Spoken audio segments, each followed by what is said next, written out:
જયનારાયણ વ્યાસ સાહેબ આજે આપણા મહેમાન થયા છે, તો સાહેબ આપનું હાર્દિક સ્વાગત છે. ધન્યવાદ. મજૂર માજરનો અપાયાનો સિદ્ધાંત છે અને એટલે આખા દેશમાં Gujarat minimum mandays loss because of strikes and lockouts માટે જાણીતું છે. એ લક્ષ્મી મેળવી પણ જાણે છે, જીરવી પણ જાણે છે, દાન પણ કરી જાણે છે. ઓછો લગાવ ધરાવે છે અને પરિણામ સ્વરૂપ આઈએએસ, આઈપીએસ કે એલાઇડ સર્વિસીસમાં ગુજરાતીઓ ઓછા જોવા મળે. એટલે આ એક ગુજરાતનું નકારાત્મક પાસું છે. પણ ગમે તે રીતે જે માણસની સાથે એની કિંમત છે, કારણ કે એ નવરાત્રિ વખતે 11,000 રૂપિયા દાન વિસ્તારનો જે બુટલેગર હોય, કદાચ પ્રમુખ સ્થાને બેઠો હોય તો નવી પામવા જેવું નહીં હોય, કારણ કે મોટો ફાળો લખાવે. ખાનગીકરણના કારણે સ્ટાર્ટઅપ પર અસર એની ખરી? ખાનગીકરણને તમે અટકાવી શકતા નથી અને કોર્પોરેટ સોશિયલ રિસ્પોન્સિબિલિટી CSR એના નામે પોતાના જ ટ્રસ્ટો બનાવી અને નાણાં પોતાના ઉપયોગમાં આવે. Back I scratch your back એનું સાધન બની. ભારત એ દુનિયાની સૌથી મોટામાં મોટી ફ્રી માર્કેટ છે. 5 કિલો ઘઉં આપે છે તો એ લોકો લૂંટફાટ નથી કરતા. એ બંધ થઈ જાય તો આ સમસ્યા ઊભી થાય. 10 કિલો આપવા જોઈએ તો 3 રીતે તમને જાળવે છે. બજાર પૂરી પાડે છે, એ અનાજ પૂરું પાડે છે અને રોજગારી પૂરી પાડે છે. સરકારના ચોપડે જીડીપી ઊંચો છે. જીડીપી ઊંચો જવાનો અને તમે 100 ને હવારમાં ભૂખ્યું ઉઠે તે હાથ પડતા તીડનીમાં ફક્ત ઘણું બધું સાફ કરી. ખેડૂત નહીં હોય એ દિવસે આ દેશનું અસ્તિત્વ નહીં હોય લખી રાખ્યું. ધર્મસ્ય ગ્લાનિર્ભવતિ ભારત અભ્યુત્થાનમ ધર્મસ્ય તદાત્માનમ સજામ્યહમ. ડંકાની ચોટ પર કહું છું કે કૃષ્ણ જો એનું વચન પાળવા ફરી જન્મે ને તો આપઘાત કરીને મરી જાય. એવો નલાયક દેશ આપણે ઉભો કર્યો છે. કઈ દિશા તરફ? દિશાહીન છે. પક્ષની સ્થિતિ જવાબદાર ખરી છે. વિપક્ષ કે મેં તમને કહ્યું ને, પાણી તો તમારા ગામ તળાવનું જ છે. વિપક્ષ ક્યાંથી છે? A speed then man will conquer the ageing process.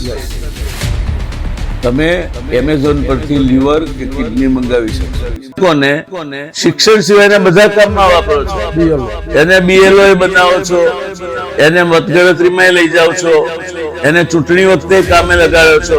કોઈ પણ સર્વે આવ્યો એટલે શિક્ષક હાથવગુ પ્રાણી છે. આપણે આપણી જાતને મૃત્યુદંડની સજા આપણા હાથે સહી કરીને લખીએ છીએ. પણ આ બાબતનો વિચાર જેમ રેપિડ ફાયર ગુજરાતનું સૌથી મોટું ભાગ ની વાત છે. આપના જેવા શિક્ષિત સરકારી અધિકારી રહી ચૂકેલ વ્યક્તિ જેણે વાસ્તવિકતામાં વહીવટ જોયો છે, કર્યો છે અને તેના પ્રવાહોથી પરિચિત છે, એ વ્યક્તિ સાથે. નમસ્કાર મિત્રો, હું ટીકે વાઘેલા નંદી આજના પોડકાસ્ટમાં આપ સૌનું સ્વાગત કરું છું. મિત્રો, આજે આપણે ભારત દેશના ખ્યાતનામ અર્થશાસ્ત્રી, પ્રબુદ્ધ વિચારક, પ્રખ્યાત કટાર લેખક અને આપણા રાજ્યના પૂર્વ આરોગ્ય પ્રધાન, કેબિનેટ મિનિસ્ટર કે જેમના કાર્યકાળ દરમિયાન હેપેટાઇટિસ બી નો રોગચાળો ફાટી નીકળેલો, એમાં અરવલ્લી જિલ્લાના મોડાસા તાલુકામાં આઉટબ્રેક હતો. તો એ વખતે સાહેબશ્રીએ પોતાના સ્વાસ્થ્યની ચિંતા કર્યા વગર તુરંત તાલુકાની વિઝિટ કરેલી અને ગામડાઓમાં જઈને લોકો સાથે સીધો સંવાદ કરેલો. દેશવ્યાપી નોંધ લેવાય સફળ રસીકરણ કરેલું, માસ વેક્સિનેશન જેની નોંધ લીધી અને મહત્તમ અધ્યાય ઇતિહાસમાં નોંધાયો છે અને આવકારદાયક છે અને લોકો આજે યાદ કરે છે. એટલું જ નહીં, સાહેબ પોતાની YouTube ચેનલ મારફતે રોજે રોજ નિયમિત રીતે રાત્રે 9ના ટકોરે ખ્યાતનામ પ્રબુદ્ધ પત્રકારો, પ્રબુદ્ધ મહેમાનો સાથે જનતાની, માનવતાની, રાષ્ટ્રની સમસ્યાઓ વિશે જાણકારી મેળવે છે અને ચર્ચા દ્વારા એનો લોકો સમક્ષ નિચોડ મૂકે છે. એવા આપણા માનનીય જયનારાયણ વ્યાસ સાહેબ આજે આપણા મહેમાન થયા છે. તો સાહેબ આપનું હાર્દિક સ્વાગત છે. ધન્યવાદ. ને સૌથી મારો પહેલો સવાલ છે સાહેબ જી. કે ગુજરાતમાં સમાજ, રાજકારણ અને અર્થતંત્રને આપ કેવી રીતે જુઓ છો? ગુજરાતને સમગ્રતાએ આપણે જોવું હોય તો જ્યાં સુધી સમાજ વ્યવસ્થાને લાગે વળગે છે ત્યાં સુધી ગુજરાતી એક વેપારી પ્રજા છે. બને ત્યાં સુધી પટાવટથી કામ થતું હોય તો મહાત્માજીએ મજૂર મહાજનની સ્થાપના વખતે જે 3 સિદ્ધાંતો એના પાયામાં મૂક્યા હતા. પહેલો સિદ્ધાંત કે જેની સાથે માલિક અને મજૂર વચ્ચેનો સંવાદ, તમારે જેની સાથે વિવાદ હોય તેની સાથે સંવાદ કરવો. ત્યાર પછી ન પતે તો લવાદ, કોઈ પ્રતિષ્ઠિત માણસને વચ્ચે રાખીને એ ઉકેલવાનો પ્રયત્ન કરો, અને છતાંય ન પતે તો પછી કોર્ટનો આશરો લેવો. પણ કોઈ પણ રીતે ઉત્પાદન બંધ ન રહેવું જોઈએ, તોડફોડ ન થવી જોઈએ, હિંસા ન થવી જોઈએ.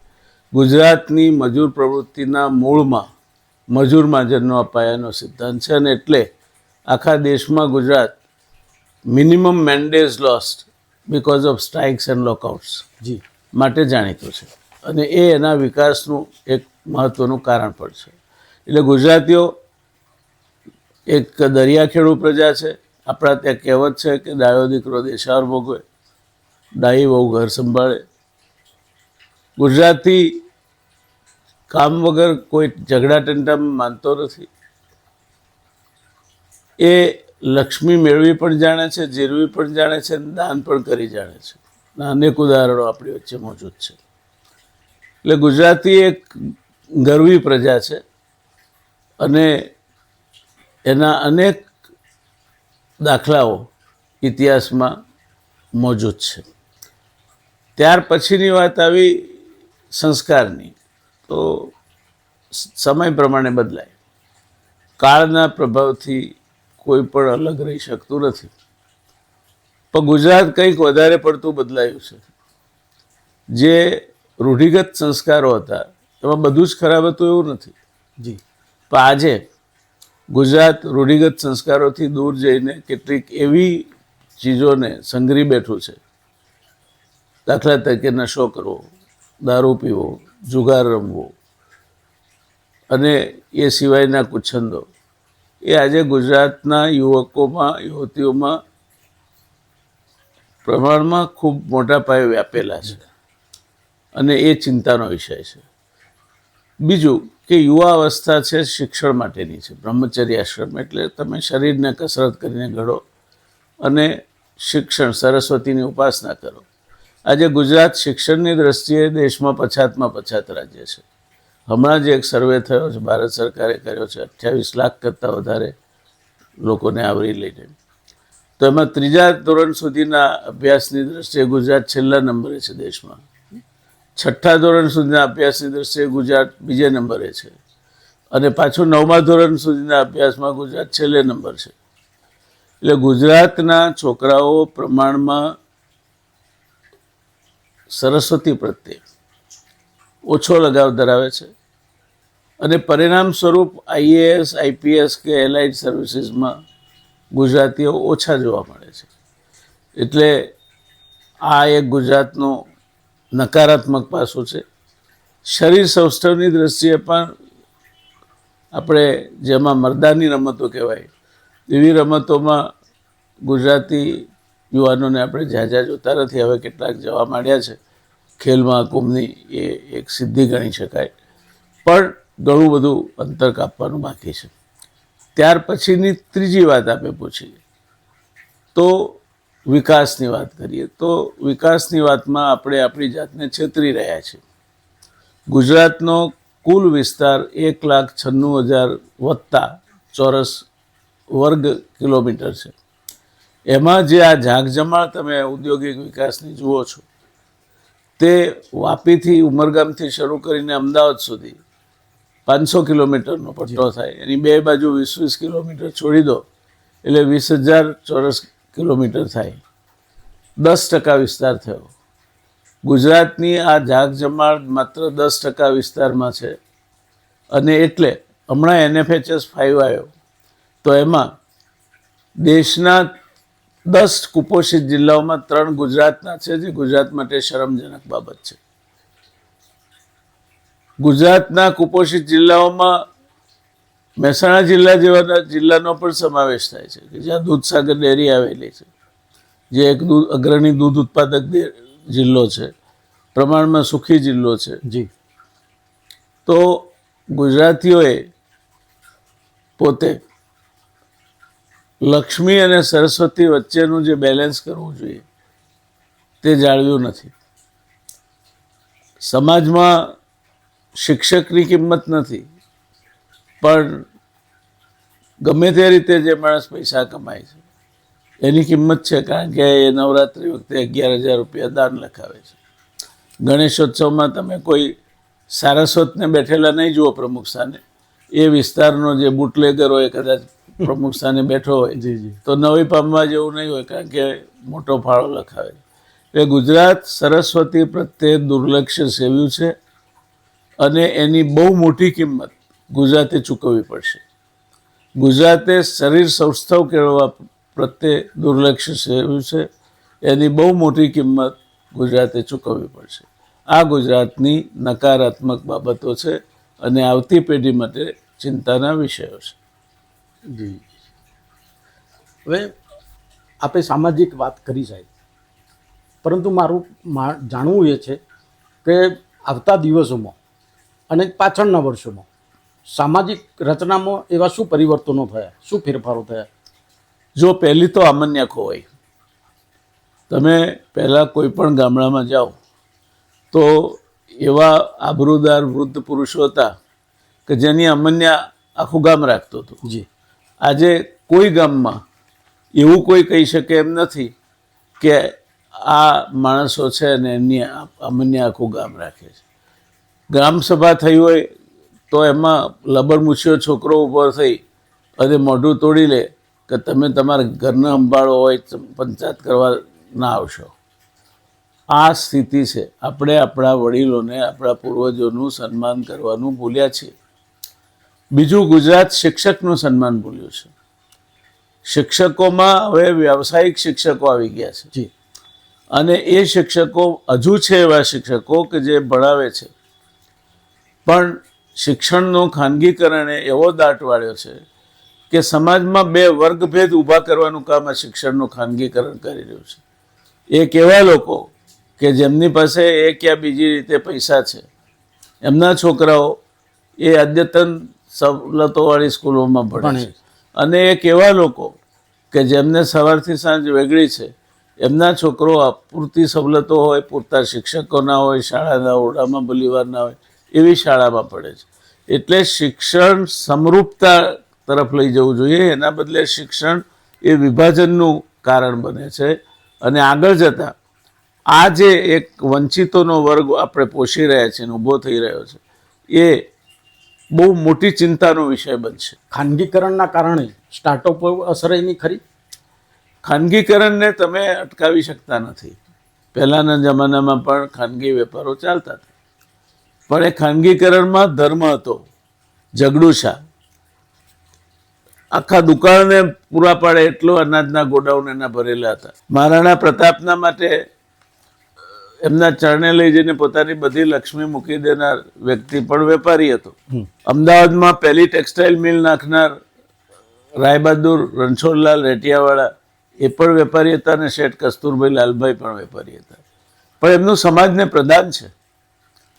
આજના ધનિકો એ સમાજની પાસેથી મોટા ભાગે પૈસા ચૂસે છે, અને કોર્પોરેટ સોશિયલ રિસ્પોન્સિબિલિટી CSR એના નામે પોતાના ટ્રસ્ટો બનાવી અને નાણાં પોતાના ઉપયોગમાં આવે અથવા તો રાજકીય હેતુસર વાપરે છે. આ બદનસીબી છે આપણી. મહાજનની આબરૂ નથી રહી. ગુજરાતમાં તમે એક જમાનો હતો, કસ્તુરભાઈ લાલભાઈની એક પુસ્તક છે ટ્રિબ્યુટ ટુ એથિક્સ. જી. રિમેમ્બરિંગ કસ્તુરભાઈ લાલભાઈ. એમાં ફેબ્રુઆરી 1948 એટલે આઝાદી આવે ને 6 મહિના નહોતા થયા તે વખતનો એમનો પત્ર છે. સિદ્ધાર્થભાઈ ને શ્રેણિકભાઈ અમેરિકામાં પડે એમને લખ્યું છે કે આઝાદી આવી છે, આજે આપણે મુંબઈ ઇલાકાનો ભાગ છીએ, પણ હું એવા દિવસો જોઈ રહ્યો છું જ્યારે ગુજરાતનું અલગ રાજ્ય થશે. એને લક્ષ્યમાં રાખીને અમે અટીરા અને અમદાવાદ એજ્યુકેશન સોસાયટીની રચના કરી છે. આ મહાજન પરંપરા હતી, આજે છે એવા મહાજન. ચેમ્બર ઓફ કોમર્સ એ પોતાના ધંધાને વિકસાવવાનું અને you scratch my back, I scratch your back એનું સાધન બની ગયું છે. પદ્મશ્રી, પદ્મવિભૂષણ આ ઇલકાબ નથી, એને લખી શકાતા નથી, એને કાર્ડમાં છાપવામાં આવે છે અને એ કઈ રીતે અને કેવા લોકો લઈ જાય છે તે આપણને ખબર છે. એટલે એક સામાજિક દાયિત્વ ખોવાયું છે, નીતિમત્તા ગુમાવી દીધી છે આપણે. અને જે સમાજ નીતિમત્તા ગુમાવે છે એ સમાજનો શતમુખ વિનિપાત થાય છે. પૈસા એ નીતિમત્તાનું વળતર નથી, એનો ઓલ્ટરનેટિવ પણ નથી. આજે સરસ્વતી આરાધનામાં ગુજરાતની વાત કરીએ તો ગુજરાત ક્યાંય નથી. શરીર સૌષ્ઠવમાં ગુજરાત ક્યાંય નથી. કુરિવાજોમાં દારૂથી માંડીને નશા કરવામાં ગુજરાત અગ્રીમ રાજ્ય છે. અહીંયા દારૂબંધી નામકે વાસ્તે છે, બાકી જે દારૂ જ્યાં જોઈતો હોય ત્યાં ઘરે બેઠા મળે છે. સરકારી તંત્ર, હું સરકારમાં રહી ચૂક્યો છું. મારા પહેલા બોસ જેમણે મને સીધો લેટરલ એન્ટ્રી તરીકે જોઈન્ટ સેક્રેટરી તરીકે રિક્રુટ કરેલો એ છેલ્લા ICS અધિકારી ગુજરાત કેડરના લલિતચંદ્ર દલાલ હતા. એ વખતે બ્યુરોક્રેસીમાં એક મર્યાદા હતી. કરપ્શન એ વખતે પણ હતું, એવું હું નહીં કહું કે નહોતું, પણ કેવું હતું કે 50 લાખનું કામ હોય તો 1 લાખ રૂપિયા કદાચ કોઈ અપેક્ષા રાખે, બદલામાં તમારું કામ થઈને ઘરે આવી જાય. અત્યારે તો બેફામ કરપ્શન ચાલે છે. જે પહેલા ખાનગી હતું ખુલ્લે આમ ચાલે છે. તમારું નામ ચાલે છે બાપુ, અમારું કામ ચાલે છે. વાત સાચી સાહેબ. એટલે સમાજ નૈતિકતા ખોઈ બેઠો છે.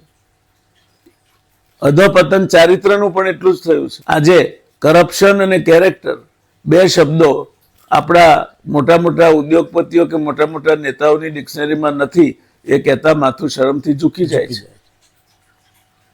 ત્યારે જે રાજ્ય ચરિત્રશીલ નથી, જે રાજ્ય પ્રમાણિક નથી, પારદર્શક નથી, એ વહીવટી તંત્ર અત્યારે તમે એવી અપેક્ષા રાખો કે તમને આગળ લઈ જાય તો જે કઈ વિકાસ થાય છે એ સ્વયંભૂ છે. તમે ના હોત તો કદાચ વધારે થયો હોત. પણ જે 7/12નો ઉતારો પહેલા 8 આનામાં કાઢી આપતો તલાટી કે રૂપિયો લેતો હતો, એના આજે 5,000 રૂપિયા, 50,000 રૂપિયા, 5 લાખ રૂપિયા જેવી જગ્યા એ પ્રમાણેના પૈસા લેવાય છે. એટલે આપણે એવી એક નિર્લજ્જ પ્રજા છીએ, કોઈનું લોહી ઉકળતું નથી. અને જ્યારે તમને આ કોઠે પડી જાય ત્યારે શું થાય? કેવો હતો રાવણ તત્વવેત્તા, નવે ગ્રહો નિકટમાં જ રહેતા, હરિ સીતા સુજી કુબુદ્ધિ, વિનાશ કાળે વિપરીત બુદ્ધિ. બાપુએ 11 મહાવ્રત કયા છે. સત્ય, અહિંસા, ચોરી ન કરવી, વણ જોઈતું નવ સંગરવું, બ્રહ્મચર્યને જાતે મહેનત, કોઈ અડે ન અભડાવું, અભય, સ્વદેશી, સ્વાર્થ ત્યાગ ને સર્વધર્મ સરખા ગણવા. એ 11 મહાવ્રત સમજી નમ્ર પડે દ્રઢ આચરવા. આપણા 6 દુશ્મનો છે: કામ, ક્રોધ, મોહ, લોભ, મદ અને મત્સર. બરાબર. આજે સમાજમાં કોઈ વ્યક્તિની કિંમત એ કેટલું ભણ્યો છે, કેટલું વિદ્વાન છે એના ઉપરથી નથી થતી. એ કેટલો ચારિત્રશીલ છે એના ઉપરથી નથી થતી. એને વેદીઓ કહેવાય છે. એ કેટલો જલ્દી બંગલો બાંધે છે, કેટલી જલ્દી ને કયા મોડેલની કાર લાવે છે, વેકેશન ગાળવા વિદેશોમાં ક્યાં ક્યાં જાય છે, ક્લબોમાં જુગાર રમવા જાય છે. આ તમારા સમાજના મોભાના માપદંડો હોય તો એ સમાજ એ રોગી સમાજ છે અને આપણે એક મનોરોગી સમાજ છીએ. એનું મને દુઃખ છે. જી મેં મારી પોતાની જિંદગીમાં સામાજિક મૂલ્યોનો રાસ થતા જોયો છે. સર, આપે સામાજિક વાત મૂકી, સમસ્યાઓ ગુજરાતમાં, પણ ગુજરાતમાં યુવાનો સૌથી મોટું એસેટ છે. તેમના ભાવિ વિશે આપ શું કહેશો? આ રીતે ચાલશે તો ભાવિ અંધકારમય છે. કારણ કે તમારા ગામમાં તળાવ હશે, એ ગામ તળાવમાંથી તમે સોનાના ઘડાથી પાણી લો, ચાંદીના ઘડાથી લો, પિત્તળના ઘડાથી લો, તાંબાના ઘડાથી લો, ને માટીના ઘડાથી લો કે પતરાની ડોલથી લો. પાણીના ગુણધર્મો નહીં બદલાય પાત્ર બદલવાથી. જ્યાં સુધી સમાજ ના બદલાય ત્યાં સુધી આઈએસ અધિકારી એ જ સમાજમાંથી આવે છે, વેપારી એ જ સમાજમાંથી આવે છે, યુવાન પણ એ જ સમાજમાંથી આવે છે, ધારાસભ્ય પણ એ જ સમાજમાંથી આવે છે, મંત્રી એ સમાજમાંથી આવે છે, તલાટી એ જ સમાજમાંથી આવે છે અને કલેક્ટર એ જ સમાજમાંથી આવે છે. તો તમે એમને શું કરવા દોષ દો છો? સમાજ નહીં બદલાય ત્યાં સુધી કંઈ જ નહીં થાય. તો એનો ઉકેલ સાહેબ, આપણા ત્યાં આપણને સારપનો અભાવ આવે છે. રામરાજ્યનો પણ અભાવ આવે ને તો બી કેનારો નીકળે કે સીતાને રામ રાખે, હું રામ નથી. અને એ લોલક ફરતું ફરતું આમ જાય છે. કૃષ્ણ છે, એ બાજુ કંસ છે, એ પણ રાક્ષસી વૃત્તિના સમયના લક્ષણો છે. ધનનંદ છે, જરાસંઘ છે, આ બધી રાક્ષસી વૃત્તિના રાજ્યો જોયા છે આપણે. પણ પછી એ રોલક પાછું આવે છે અને પાછું આવે ત્યારે બધું ડિમોલિશ કરતું જાય છે. સમાજને સારપનો અભાવ આવે છે અને સમાજને ખરાબ જે વસ્તુ થાય છે એનો પણ અભાવ આવે છે.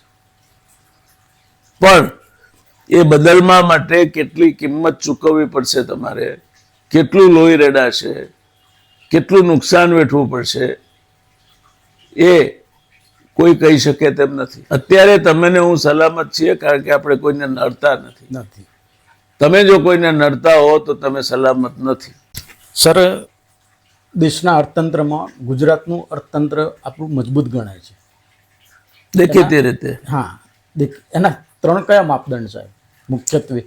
જો ગુજરાતમાં ઉદ્યોગો છે એટલે તમે એના અર્થતંત્રને મજબૂત ગણતા હો, તો ગુજરાતનો કુલ વિસ્તાર 1,96,000 વર્ગ કિલોમીટરથી વધારે છે.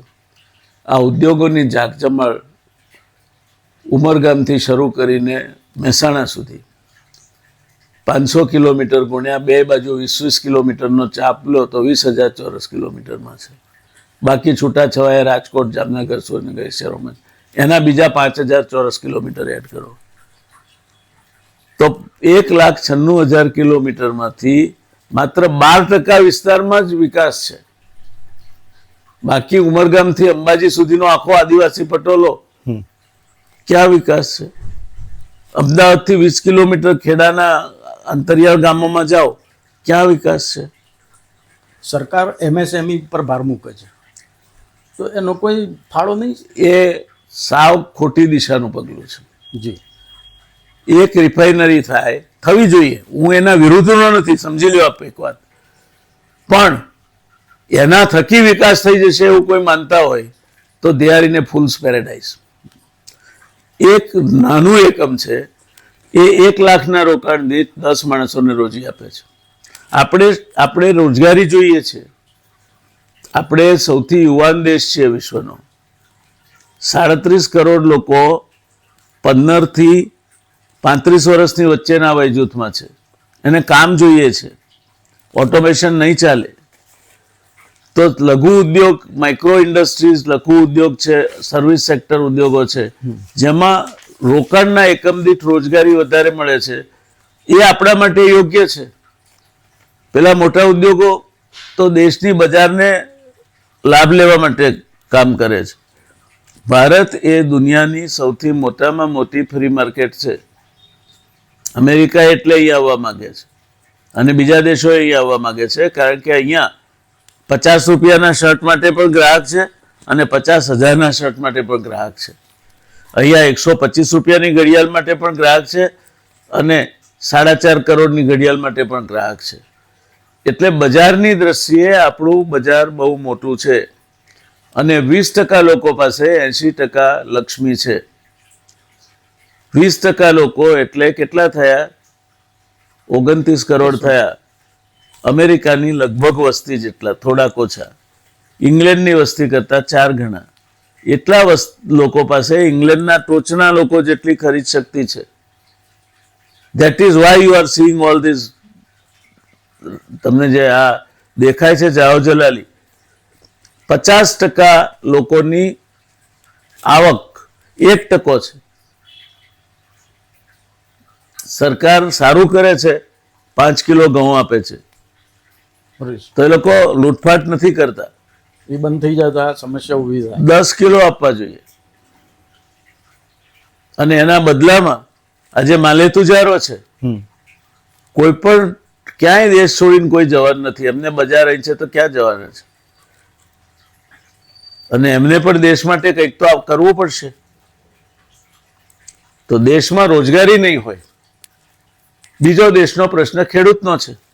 ખેતીની જમીનોનું ટુકડાકરણ થતું ચાલ્યું છે. આજે આપણે આઝાદ થયા પહેલી પંચવર્ષીય યોજના 1951માં લખાઈ ત્યારે એવરેજ સાઇઝ ખેતરની 27,000 ચોરસ મીટર હતી. આજે 7,000 ચોરસ મીટર છે અને હજુ ભાઈએ ભાગલા પડશે. અને 7,000 ચોરસ મીટર એક સાથે તો નથી, એક વીઘાના, અડધા વીઘાના કાપલા છે. તો એ ખેતીને તમે આ મિનિમમ સપોર્ટ પ્રાઇસથી ક્યારેય વાયેબલ નહીં બનાવી શકો, ક્યારેય નહીં બનાવી શકો. અડધા વીઘામાં તમે ઘઉં વાવો, શું ભાવે પડશે તમને? અને બદલામાં 45% તમારી ખેતી લાયક જમીન શેઢા, નેળિયા, કાટ્રેક વેડફાયેલી છે. તો તમારે you have to think of out of the box solution. તમે 5 કરોડ ટન અનાજ પેદા કરતા હતા 1951માં, આજે તમે 45 કરોડ ટન અનાજ પેદા કરો છો. હજુ આપણે સ્વાવલંબી છીએ, પણ આગળ જતા શું થશે? એટલે તમારે આ જમીનને ફ્રી કરવી પડશે. આ જમીનને ફ્રી કરો એટલે અન્ન સુરક્ષાનો પ્રશ્ન ઉકલી જાય, ગ્રામ બજારનો પ્રશ્ન ઉકલી જાય. કારણ કે ખેડૂત 3 રીતે તમારા દેશ માટે અગત્યનો છે. એક તો આપણને ખાવા અનાજ આપે છે. ભારત 1 નંબરનો દૂધ ઉત્પાદક દેશ છે વિશ્વમાં, એ દૂધ ઉત્પાદનમાં એ સહાય કરે છે. બીજું, ગ્રામીણ બજાર એ ખેતી ઉપર આધારિત છે અને 50% કરતાં વધારે ઉત્પાદનો ગ્રામીણ બજારમાં વેચાય છે. આ દેશમાં જેટલી મોટરસાયકલ બને છે એની 55% ગ્રામીણ બજારમાં વેચાય છે. 52% કપડું ગ્રામીણ બજારમાં વેચાય છે. તમે આજે કોઈ ગામડાના છેવાડાના ગામમાં જાઓ તો ત્યાં બિસ્લેરી જ કહે છે બધા આ મિનરલ વોટરને, તો બિસ્લેરીની બોટલ લઈ આવીને તમને આપશે. પડીકા ચવાણાથી માંડીને પાર્લે સુધીના એ તમને ગામડામાં સૌથી વધારે ખવાય છે. ગામડું એ આ દેશનું મોટું બજાર છે. અને ત્રીજું, સીધી કે આડકતરી 50% રોજગારી ખેતી ઉપર આધારિત છે. આ 3 કારણસર ખેડૂત અગત્યનો છે. જેમ સૈનિક અગત્યનો છે કારણ કે તમારું સંરક્ષણ કરે છે, તમે રાત્રે આરામથી સૂઈ શકો છો, જય જવાન આપણે કહીએ છીએ, સદંતર યોગ્ય છે. એમ ખેડૂત તો 3 રીતે તમને જાળવે છે. બજાર પૂરી પાડે છે, એ અનાજ પૂરું પાડે છે અને રોજગારી પૂરી પાડે છે. અને આ દેશની સીધી કે આડકતરી વસ્તી ગણીએ તો 65% ખેડૂત સાથે જોડાયેલી વસ્તી છે. પણ ખેડૂતને એક મતદાર તરીકે, મતદાતા તરીકે કોઈ રાજકીય પક્ષને એમાં રસ નથી. એમાં ભાગલા પડેલા છે. કોઈ કિસાન સંઘમાં છે, કોઈ ખેડૂત સમાજમાં છે, કોઈ કિસાન કોંગ્રેસમાં છે. ખેડૂત વિખરાયેલો છે, એનો અવાજ નથી. અને જો ખેડૂત આ દેશમાં જે દિવસે ખેતીથી દૂર વળ્યો એ દિવસે સમજી લેજો સાહેબ, આ દેશમાં લૂંટફાટ થશે, અરાજકતા થશે, દેશના ભાગલા પડશે. સાહેબ, આપી આ ખેડૂત અને ગ્રામ્ય અર્થતંત્રની આખી સમજ આપી. આવી પરિસ્થિતિ વચ્ચે સરકારના ચોપડે જીડીપી ઊંચો છે. જીડીપી ઊંચો જવાનો. અને તમે 145 કરોડ વસ્તી છે, તમે 2 રૂપિયા ખર્ચો તો 290 કરોડ રૂપિયા ખર્ચો થઈ જશે. આટલી મોટી વસ્તી છે અને તમે દુનિયાના 4થા નંબરના જીડીપી ધરાવતા દેશ છો, બરાબર? તો તમે શું ધાડ મારી છે? અચ્છા. શું ધાડ મારી છે તમે? અમેરિકા પહેલા નંબરનું જીડીપી, નોમિનલ જીડીપીની દ્રષ્ટિએ 27 ટ્રિલિયન સાઇઝ છે એની. ચીન બીજા નંબરની છે, 22 ટ્રિલિયન સાઇઝ છે. તમે 4 ટ્રિલિયનમાં તો ડરાવ કરીને દેડકાની માફક ડરાયા કરો છો. You have to go A long way. અને આપણે ક્યાંય નથી જીડીપીની દ્રષ્ટિએ, માથાદીઠ આવકની દ્રષ્ટિએ આપણે બાંગ્લાદેશ કરતા ઓછી છે માથાદીઠ આવક આપણી. તો કેવી રીતે જીડીપી ઊંચો રહે છે? કન્ઝમ્પશનની કારણે 145 કરોડનું ધન હવારમાં ભૂક્યું ઉઠે તે હાથ પડતા તીડની માફક ઘણું બધું સાફ કરી જાય છે. એક શર્ટ પહેરે તો 145 કરોડ શર્ટ જોઈએ. જી જી. એટલે જીડીપી તમારો ઊંચો આવે. વસ્તી વધારાનું મુખ્ય કારણ. વસ્તી વધારો કન્ઝમ્પશન છે, માર્કેટ સાઇઝ છે તમારી. Professor C K. Prahalad bottom of the pyramid કહે છે. મેં હમણાં એક નવો શબ્દ પ્રયોગ શરૂ કર્યો છે, top of the pyramid market. જી. એ 30 કરોડ લોકોની એવી બજાર છે જે આખી દુનિયાની ખરીદ ક્ષમતા એની પાસે છે. આપ તો સાહેબ ટોપ અર્થશાસ્ત્રી છો, ઊંડો અભ્યાસ ધરાવો છો, તો રૂપિયો ગગડ્યો છે, ડોલર મજબૂત થઈ ગયું. એનું કારણ છે કે રૂપિયો શું કરવા ના ગગડે? તમારા જીડીપીનું 80% તમારું આંતરિક દેવું છે. અચ્છા. તમે વિશ્વ વ્યાપારમાં તમારો હિસ્સો 2.5% છે. વિદેશી હુંડિયામણ તમે કમાતા નથી. ઘર આંગણે જે કંઈ કરો છો એ અંદર રમ્યા કરો છો. અને તમારું નાણાકીય વ્યવસ્થાપન એ તમારી બેંકોના જે 1,70,000 કરોડ એટલે શું કહેવાય? બહુ કહેવાય છે. બેંકો માંડી વાળ્યા પૈસા. તો એના કરતા 2 લાખ કરોડ ખેડૂતોના દેવા માંડી વાળો ને. શું વાંધો આવે તમને? જે ઉત્પાદન આપું છું એ ઉત્પાદન આપે નહીં, તમે ખેડૂતના કારણે જ છો. જે દિવસે ખેડૂત નહીં હોય એ દિવસે આ દેશનું અસ્તિત્વ નહીં હોય, લખી રાખજો. જે રીતે સૈનિક દેશના રક્ષણ માટે અને સુરક્ષા માટે અગત્યનો છે, તે જ રીતે ખેડૂત આ દેશની અર્થવ્યવસ્થા અને આર્થિક સુખાકારી માટે અને અન્ન સુરક્ષા માટે અગત્યનો છે. ત્રીજો તમારો પ્રશ્ન છે પાણીની સુરક્ષાનો. જી. તમે જ્યારે આઝાદ થયા, પહેલી પંચવર્ષીય યોજના લખી ત્યારે 5,200 ને સમ ઓડ ક્યુબિક મીટર પર પર્સન પર યર પાણી હતું. આજે 1200 ઘન મીટર છે. અને તે 80% પાણી 20% વિસ્તારમાં છે. 20% પાણી 80% વિસ્તારમાં છે. એટલે ગુજરાતની સરેરાશ તો 800 ઘન મીટર પ્રતિ વ્યક્તિ પ્રતિ વર્ષ આવે. 100 ઘન મીટર પ્રતિ વ્યક્તિ પ્રતિ વર્ષ હોય તો એ વોટર સ્ટ્રેસ કન્ડિશન કહેવાય. You are already in A water stress condition. Who cares?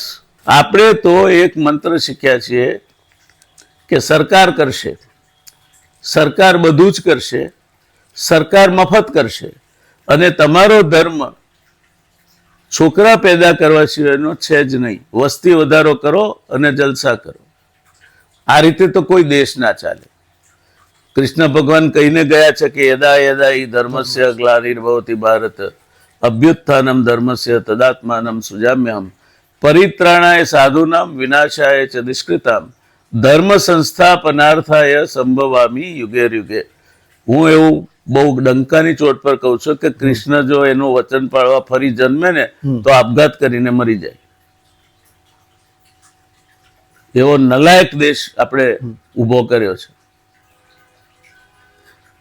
સાહેબ, ચર્ચા વચ્ચે એક દર્શકનો મેસેજ છે જી કે રાજકારણની ચર્ચા કર્યા વગર એપિસોડ અધૂરો ગણાશે, તો ગુજરાતનું રાજકારણ કઈ દિશા તરફ સાહેબ શું બુજાવવાનું? દિશાહીન છે. એક જમાનામાં ભારતીય રાષ્ટ્રીય કોંગ્રેસના અધ્યક્ષ ઉછરંગરાય ઠેબર હતા. સરદાર સાહેબ આપણા નાયબ વડાપ્રધાન ને ગૃહમંત્રી હતા. બાપુ આપણા હતા. એ સિવાય મનુભાઈ શાહથી માંડીને ગુલઝારીલાલ નંદા સુધી ગુજરાતનું પ્રતિનિધિત્વ કરતા હતા. આજે તમારી પાસે એ મૂલ્યો નથી. એના પેગડામાં પગ ઘાલે એવો માણસ એક તો બતાવો તમે. કોઈ અંશ નથી સાહેબ એ વિચારધારાનો, એ મૂલ્યો. અચ્છા, ચાલો રાષ્ટ્રને જવા દો. મને રાજ્ય કક્ષાએ કનૈયાલાલ મુનશી થી શરૂ કરીને ઇન્દુલાલ યાજ્ઞિક સુધીનો એક નેતા બતાવો. નથી સાહેબ, નજર મૂકીએ પણ કહેવાય. જૂના રજવાડામાં ભાવનગર નરેશ કૃષ્ણકુમારસિંહજીથી શરૂ કરી અને પોરબંદર નરેશ ભગવતસિંહજી ગોંડલના સર સયાજીરાવ ગાયકવાડ, એક તો બતાવો એમના પેંગડામાં પગ મૂક્યો. હું આપણે આલી મંડ્યા છે, ગુજરાત પ્રગતિ કરી છે. આપણે તો હતું એ બધું કોઈ નાખ્યું છે અને ચારિત્રહીન થયો ને. જ્યારે ચારિત્ર ગુમાવ્યું, if money is lost, nothing is lost. If health is lost, something is lost. If character is lost, everything is lost. And you have lost your character. તો સાહેબ, પ્રજાજનોની જાગૃતિ કેમ નથી? મરદાલ છે આ પ્રજા. અભ્યાસુ નથી? ના, મરદાલ છે. પૈસો એને જ માપદંડ બનાવ્યો છે એમણે સફળતાનો. એ એકમાત્ર કારણ છે. અને જે સત્વશીલ છે એ વિદેશ જતા રહે છે. સ્વ વિકાસ ઉપર ભાર છે. હા. પોતાનું કરો. બાકી એમને બીજી કઈ પડી નથી. રાજ્યહિત, રાષ્ટ્રહિત. કોઈ એમના માટે રાષ્ટ્રહિત ને રાજ્યહિત બધું. પણ શું કરવા કરે? જો એ અહીં રહે અને પોતાનો સમય અને બલિદાન આપી, તો જો ગણેશ ચતુર્થીના ઉત્સવમાં કોઈ બુટલેગરને પ્રમુખ સ્થાને બેસાડવાનો હોય તો એ શું કરવા રહે? ગામનો ઉતારો એ સરપંચ બને. પેલી શાળા કમિટીઓ બનતી, એમાં હેડમાસ્ટરની ખુરશીમાં બેસીને બીડી પીતો હોય એવો સરપંચ એનો ચેરમેન હોય. તમારે ત્યાં મૂલ્યોનો હ્રાસ થયો છે. વિપક્ષની સ્થિતિ જવાબદાર ખરી છે? વિપક્ષ કે મેં તમને કહ્યું ને, પાણી તો તમારા ગામ તળાવનું જ છે ને. વિપક્ષ ક્યાંથી છે? એમાંથી આવે છે. વાત સાચી છે. કુવામાં હોય એવા વાળા. એ તો જે સમાજ છે એમાંથી જ આવે છે. ક્યાંથી બહારથી આવવાના હતા? તો સાહેબ, આગામી 5 વર્ષમાં ગુજરાતના રાજકારણમાં કોઈ ફેરફાર જોવો છો આપ? ના, હું નથી જોતો. એટલે પાર્ટી બદલાય એને હું ફેરફાર નથી ગણતો. જી. પણ ગુજરાતની મતિ શૂન્ય થઈ ગયું છે ગુજરાત. અને સંવેદનહીનતા એ એનો જીવન મંત્ર બની ગયો છે. એટલે ગુજરાત પૈસા સિવાય કશાને મહત્વ આપતું નથી. અને એકેડેમિક બ્રિલિયન્સને ગુજરાતને, એક જમાનામાં તમારા ત્યાં કેવા કેવા અર્થશાસ્ત્રીઓ હતા. ડૉક્ટર આઈજી પટેલ હતા, લાકડાવાળા સાહેબ હતા, દાંતવાળા સાહેબ હતા, કેવા કેવા લોકો હતા. પ્રોફેસર શિરોય હતા, હા, પ્રોફેસર ભટ્ટ હતા, SR ભટ્ટ, ફાધર વાલેસ હતા. તમે મને એક કોલેજના પ્રિન્સિપાલનો તો દાખલો આપીને સાહેબ બતાવો આજે કે તેનું તમે અનુકરણ કરી શકો. નથી. અને એ મૂલ્યોનો હ્રાસ આપણા કારણે થયો. મારું પોતાનું માનવું એવું છે કે જો તમારે આને હમું કરવું હોય તો એકડ એક ઘૂંટો ત્યાંથી માંડીને PhD સુધીનું શિક્ષણ બધું જ સરકારી ક્ષેત્રમાં હોવું જોઈએ. બધાને સરખી તક મળવી જોઈએ, સરખું શિક્ષણ મળવું જોઈએ. તો શિક્ષણ જવાબદાર ખરું સાહેબ? કેમ? બિલકુલ જવાબદાર છે. કારણ કે એલ્વિન ટોફલર, જે આ સદીનો મહાન થિંકર હું ગણું છું, એને હું ઘણું કહ્યું છું પણ 5 જ વસ્તુ એના મુદ્દા કહું તમને. એનો પહેલો મુદ્દો છે નોલેજ વિલ બી પાવર. જ્ઞાન એ જ શક્તિ હશે. One who has earliest access to the knowledge shall be the most powerful. જે જ્ઞાન પાસે સૌથી પહેલા પહોંચશે એ સૌથી વધારે શક્તિશાળી હશે. એ આપણે ઓપરેશન સિંદૂર વખતે જોયું. ત્યાર પછી technology will invade every walk of life. આજે એક ગૃહિણી કેટલી ટેકનોલોજી સાથે ડીલ કરે છે. એ મિક્સર ચલાવે છે, ગ્રાઇન્ડર ચલાવે છે, અવન ચલાવે છે, વોશિંગ મશીન ચલાવે છે, છોકરાને લઈ આવે મૂકે, વાહન ચલાવે છે, નેટ સર્ફિંગ કરે છે, ટેલિવિઝન વાપરે છે, કેટલી બધી ટેકનોલોજી વાપરે છે. જો ગૃહિણી પાસે આટલી ટેકનોલોજી ના હોય તો એ લેમ ડક થઈ જાય, પાંગળી થઈ જાય. ચોક્કસ. એટલે ટોફલરે કહ્યું છે કે multiple technologies will become order of the day. આપણે મલ્ટિપલ ટેકનોલોજીમાં શું શીખ્યા છીએ? ગેમ્બલિંગ અને ફેસબુક અને વોટ્સએપના માધ્યમ થકી બીજા અવળા રવાડે કઈ રીતે ચડી શકાય એ બધું જ. પણ આપણે આર્ટિફિશિયલ ઇન્ટેલિજન્સની સાથે બહુ નહીં બનતું. નથી બનતું. હું મારા કોલમ પહેલા હું આઠ કોલમ લખું છું અઠવાડિયે. પહેલા મને 32 કલાક લાગતા સરેરાશ. આજે હું 2 કલાકમાં લખી શકું છું આર્ટિફિશિયલ ઇન્ટેલિજન્સના કારણે. શીખવા માટે કોઈ ઉંમર મોટી નથી. ઈચ્છા શક્તિને તમને સમજ પડવી જોઈએ દુનિયા સાથે તમારે જોડાવવું હશે. એટલે એલિન ટોફલરે એવું કહ્યું કે multiple technologies will be order of the day. ત્યાર પછી એને એવું કહ્યું કે એની 2 points on this globe will be covered within 1 hour's distance. એટલે તમારે ન્યુયોર્ક જવું હોય તો 1 કલાકમાં પહોંચી જશો. તમે રાત્રે અહીંથી વાળું કરી અને શિકાગોમાં મિટિંગ છે ગયા, બીજા દર સવાર પાછા ઓફિસમાં છો. So speed, then man will conquer the ageing process. તમે એમેઝોન પરથી લીવર કે કિડની મંગાવી શકશો. આ દિવસો આવી રહ્યા છે. એ દિવસોને એનો લાભ લેવા માટે આપણે તૈયાર છીએ. જો તમે તૈયાર નથી તો દુનિયા તમારી રાહ જોઈને ઊભી નથી રહેવાની. Super computers as small as cup of coffee will become affordable. આ તમારા બધા સ્ટીમરોને બધું નકામું થઈ જશે when space transportation becomes feasible. એટલે એક જ વખત કેપ્સ્યુલમાં માલને ઉપર લઈ જવાનો, પછી ગુરુત્વાકર્ષણ વગેરે જ્યાં લઈ જવો ત્યાં લઈને રિવર્સ રોકેટથી પાછો લઈ આવવાનો. 10% થઈ જશે transportation cost. Solar energy once it is possible, અને પાયલટ પ્લાન્ટ સફળ થયા છે to transfer solar energy wirelessly, your energy cost will be virtually zero. Pollution will become a bygone era production. આ દિશામાં દુનિયા જવાની છે. તમારા છોકરાને આ દિશા વિશે વાત સરળ ભાષામાં કરી શકે એવા શિક્ષકો છે ખરા તમારી પાસે? અને હોય તો એમની દરકાર કરો છો ખરા તમે? ગાયકવાડી રાજ્યમાં સુબાનો મુકામ હોય તો પોલીસ પટેલ અથવા સરપંચ અને હેડમાસ્ટર એની સાથે સ્ટેજ ઉપર બેસતા હતા. આજે આપણે એ સ્થાન રહેવા દીધું છે ખરું? તો સર શિક્ષણની ગુણવત્તા માટે ક્યાંથી આવશે? પણ તમે શિક્ષકોને શિક્ષણ સિવાયના બધા કામમાં વાપરો છો. એને BLO બનાવો છો, એને મતગણતરીમાં લઈ જાઓ છો, એને ચૂંટણી વખતે કામે લગાડો છો. કોઈ પણ સર્વે આવ્યો એટલે શિક્ષક આત્મગુ પ્રાણી છે. એટલે આ બધામાંથી એને સમય મળે ત્યારે કદાચ શિક્ષણનું કામ કરે. અને શિક્ષકોને ફાવી ગયું છે. કેટલાક શિક્ષકો તો એવા છે કે મામલતદાર કચેરીએ જ જાય છે સીધા, નિશાળમાં જતા જ નથી. મામલતદાર સાહેબે બોલાયા છે, કયા આચાર્યની જીગર છે ને પૂછી હતી. પછી એ ઉપરાંત નેતાઓની રેલીઓમાં બાળકોને બધાને લઈને જવાનું, એ તો પાછો લટકામાં. એટલે શિક્ષકને તમે શિક્ષક રહેવા જ નથી દીધો.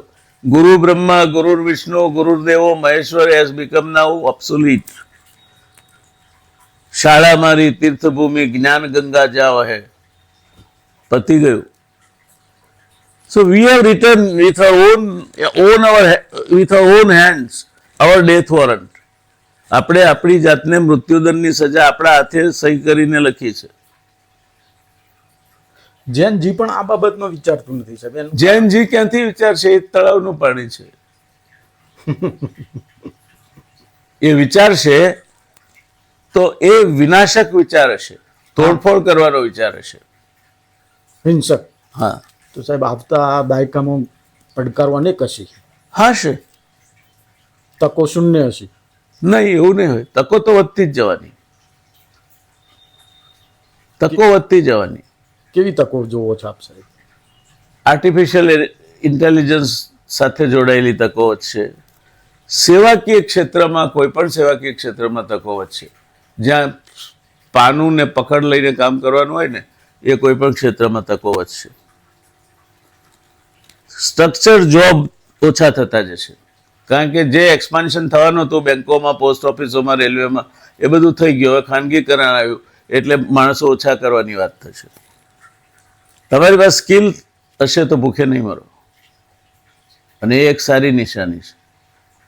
તમે એક એવી ઓફિસ લઈને બેસો કે 24 કલાક કોઈના પણ ઘરેથી ફોન આવે કે અમારે ત્યાં લાઇટ જતી રહી છે, તમે 100 રૂપિયા વિઝિટ ફી અને બાકીનું ફ્યુઝ નાખવાનું હોય કે જે કંઈ કરવાનું હોય કરી આપો તો તમે આરામથી ₹1,00,000 મહિને કમાઈ શકો. તો સ્કિલ ડેવલપમેન્ટ ખાનગી યુનિવર્સિટીઓનો ફાળો જો બેઝિકલી તમારે માનસ બદલવાનું છે, જ્યાં સુધી બાળકના મનમાં આજે કેનેડામાં પ્રોફેસરને સૌથી વધારે પગાર નથી મળતો, ટ્રક ડ્રાઈવરને મળે છે. એટલે તમે શ્રમનો મહિમા નહીં સમજો ત્યાં સુધી તમે આમ જ રહેશો. તમે શ્રમનો મહિમા સમજશો તો આ દેશમાં જેટલી તકો છે એટલી બીજા કોઈ દેશમાં નથી. આ દેશ દુનિયાનું શોપિંગ સેન્ટર બનશે. કારણ કે જો જાપાનની વસ્તી ઘટી રહી છે, ચીનની ઘટી રહી છે, અમેરિકાની ઘટી રહી છે, યુરોપની ઘટી રહી છે, તો એને તમે સ્કિલ સપ્લાય મેનપાવર કરશો તો અહીં આવીને વિઝા આપી જશે. તકો તમારા સામે આવવાની છે. Are you prepare to take advantage of that? તમે તૈયાર છો? મહત્તમ યુવાધન ફોરેન જાય છે સાહેબ. તમે શું વાંધો છે?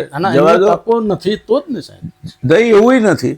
એ ભલે જતા જેને જવું હોય તે સારું છે. એ ત્યાંથી જશે તો અહીં પાછા જો સિલિકોન વેલીમાં આપણા લોકોએ ડેવલપમેન્ટ કર્યું તો એના કારણે હૈદરાબાદ, બેંગ્લોર, પુના ડેવલપ થયા. શું વાંધો છે? પરદેશ જાય છે, જવા દો. No restriction should be there of any kind. એમના જવાથી ફાયદો જ છે, નુકસાન નથી. તો આજનું શિક્ષણ પરીક્ષાલક્ષી આજનું શિક્ષણ છે જ નહીં. આજનું શિક્ષણ પરીક્ષાલક્ષી નથી, ચોરીલક્ષી છે. પેપરો કઈ રીતે ફોડાય અને કાપલીઓ કઈ રીતે બનાવાય. હજુ ગામડામાં શિક્ષણ ક્યાંક હજુ જીવે છે. શહેરોમાં ઇટ હેઝ બીકમ મિકેનિકલ. બાળકને યાંત્રિક રમકડું બનાવી દીધું છે લોકો. સરસ ચર્ચા કરી સાહેબ આપે. ધન્યવાદ. હળવો સેગમેન્ટ લઈએ સાહેબ. એક શબ્દમાં રેપિડ ફાયર. ગુજરાતનું સૌથી મોટું બળ. એનો ઇતિહાસ. ચિંતા. એનું વર્તમાન. આપનો વહીવટમાં લેવામાં આવતો સાહેબ કઈ નીતિ તમે તાત્કાલિક બદલી શકશો? ખેડૂતને કેન્દ્ર સ્થાને મૂકીને ઘડવામાં આવતી દરેક નીતિ. યુવાનોને મેસેજ. યુવાનોને આ જે થાળીઓ વગાડે, મીણબત્તીઓ સળગાવે અને કોવિડ ભગાવે અને વાસ્તવિકતા જોવાની જરૂર છે. ગુજરાતના ભવિષ્ય માટે એક શબ્દ. અત્યારે ધૂંધળું છે પણ લાંબા ગાળે એમાંથી બહાર આવી જશે. ગુજરાતે આવા અંધકારના યુગો અનેક વખત જોયા છે. સર આ બે ખૂબ જ ગહન અને લોકપ્રિય ચર્ચા કરી. અમારા દર્શકોને ખૂબ ગમશે. ધન્યવાદ. એમને ઉપયોગી થશે. ધન્યવાદ. આપ અમારા નંદી ચેનલ ઉપર પધાર્યા. આપનું સાહેબ આનંદની વાત છે. સ્વાગત આપના જેવા શિક્ષિત સરકારી અધિકારી રહી ચૂકેલ વ્યક્તિ જેણે વાસ્તવિકતામાં વહીવટ જોયો છે, કર્યો છે અને એના પ્રવાહોથી પરિચિત છે, એ વ્યક્તિ સાથે તમને જ્યારે વાત કરવાનો મોકો મળે ત્યારે હંમેશા મારા માટે it is always refreshing and I always felt that it is invigorating. આપની સાથે વાત કરીને મને આનંદ થયો છે. થેન્ક યુ સાહેબ. ધન્યવાદ. અને આપની ચેનલને, આપના પ્રયાસોને સફળતા ઈચ્છું છું. આભાર સાહેબ. ફરી કોઈક વિષય ઉપર ફરીને આપની મુલાકાત લઈશું. આનંદ થશે, ચોક્કસ કહેજો. Thank you sir. દર્શક મિત્રો, આ હતા જ્ઞાન પીપાસુ માનનીય ડૉક્ટર જયનારાયણ વ્યાસ સાહેબ, જેમના મિનિસ્ટ્રીમાં પરોક્ષ રીતે પણ અમે જોડાયેલા છે ક્યારેક ક્યારેક મિટિંગોમાં, એટલે એમને સાંભળેલા પણ છે અને આજે એમની જોડે નજીક બેસવાનો આનંદ મળ્યો.